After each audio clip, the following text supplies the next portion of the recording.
Sa busa kamo karon dili na mga langyaw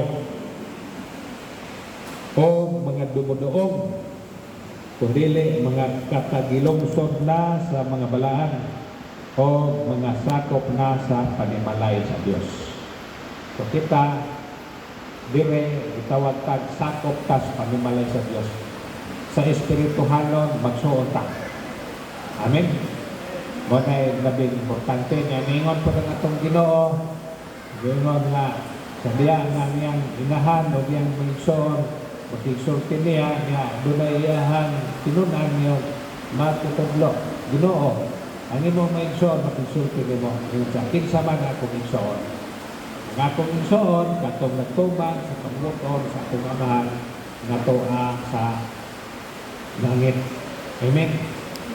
So muna nga kita itawag o igsoon ta masakop ta diya sa bisang asa pagadaan mo man kang Hesus Kristo bisang asa magamando siya sa Ginoo niya ako ba Ginoo na tulor magkalikabok ko pa makabok nga lay mo rin dire no sa to pa